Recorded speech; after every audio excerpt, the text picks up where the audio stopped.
Hello, my name is Amparo Quiroz.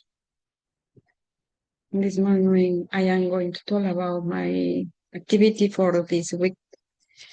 My identity card is Amparo Quiroz. Okay. Oh, the topic is descriptive versus prescriptive approaches in English for a language. Understanding the role in English language teaching, presented by Amparo Quiroz Coveña, date May 25, 2025. In the first part, we can see here are two main approaches in language teaching, descriptive versus prescriptive. I have some example about this topic. Fears, for example, prescriptive teaches rulers and grammar. It's common that the teacher teach the ruler before some vocabulary.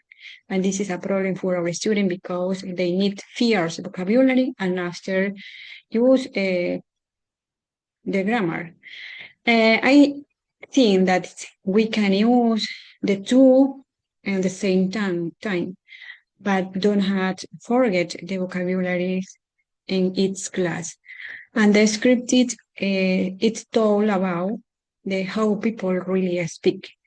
Don't pay attention to the ruler, don't pay attention to the mistake in the conversation. But I consider both are important for English, for a language teachers, because it's a complement. The descriptive and prescriptive, they are a complement to teach English in the classroom. They shape how the student learn and use English. Is the balance to the how we can teach English in our students. Prescriptive approach focus on grammar, structure, and correct usage because when a student have some mistake, the teacher correct the grammar. For example, in this case, he can't play is incorrect because to don't use in a modal verb can't. Follow with the strict grammar ruler in this prescriptive approach.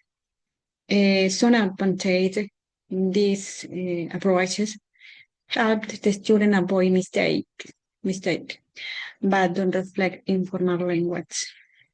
Is very necessary. It's necessary for our student need to know how to use the correct sentences, correct pronunciation, correct writing, but it's a balance. In other case, the descriptive approach, I consider that in this case, observes how people use the English, but no judgment, use analysis or really language. Example, in this case, learners may say, he can to play, but the teacher don't pay attention. It's necessary that the use of the speaking or the pronunciation fluent, but not pay attention in the grammar to the more later.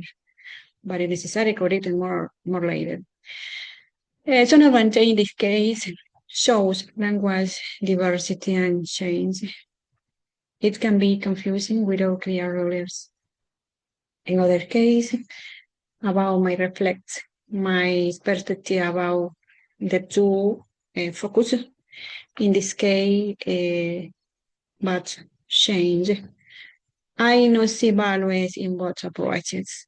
Prescriptive gives structure and clarity versus descriptive helps understand real communication. I plan to combine both in my teaching, but it's necessary to pay attention to teach my class to my students because when they are speaking fluent, they need to correct some mistake about the use of ruler. For example, simple present past, simple past or verb to be don't use plural are when told about the singular subject. But it's necessary that the student continue to learn about the use of the ruler in the class. And this is my introduction for this week. Thank you for your attention, teacher.